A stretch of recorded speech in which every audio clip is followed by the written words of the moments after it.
I'm Bob Lehrman, and I teach at American University. But through most of my career, I have either written novels or written speeches, a good chunk of them political, and always for Democrats when it's political.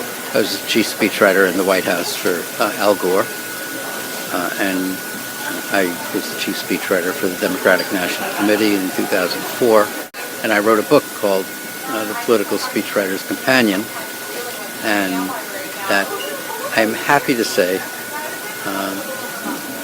gets praise from both Republicans and Democrats because it focuses mostly on how to write speeches well, which is something that is not a function of ideology.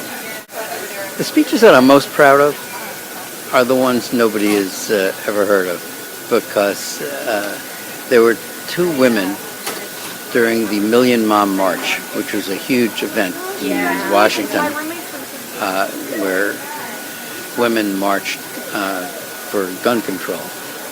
And they were both mothers of kids who had been shot. And they were classmates, the kids were classmates of my son. And they were going to get up and make a speech about this, and they had never made a speech in their life. And I just went and talked with them, and I had all these clever things I thought that they should say, and then I started listening to them and realized that there were things that they wanted to say. And I sort of stepped back, and we did speeches together that they were comfortable with, and they were relaxed when they gave it. And it meant a lot to them personally, and it meant a lot to me personally.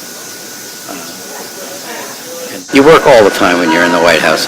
My 50th birthday, my family was supposed to put on a party.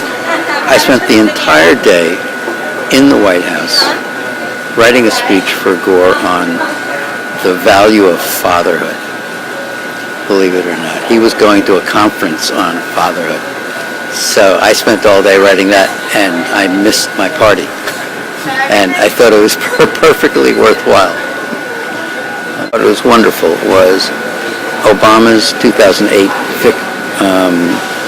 victory speech, where at the end of it, I think the use of story in speech is so important.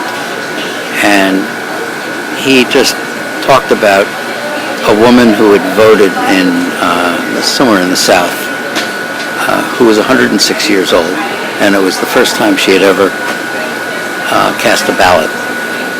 And he talked about her life and all the things that she had witnessed, including she was black, the civil rights demonstrations, the tear gas in Selma, the bullets, and how she had seen a man touch down on the moon. And now at 106, she was able to cast the first ballot of her life.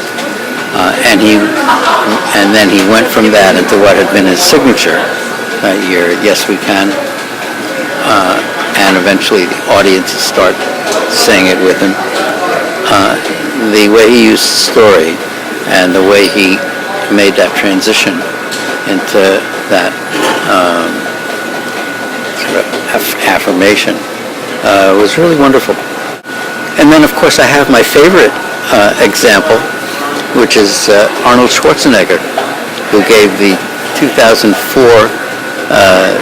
keynote speech at the Republican convention and talked about how he was so proud to be an American when he came from Austria, and that he walked around all day with an American flag wrapped around his shoulders. But before that, he talked about growing up in Austria and coming into the Russian sector and how terrified he was, and he actually did that very skillfully, thanks to a wonderful speechwriter that he has, Landon Parvin, who just talked to him a lot, and Schwarzenegger told that story, and he said, "Oh, that'll work."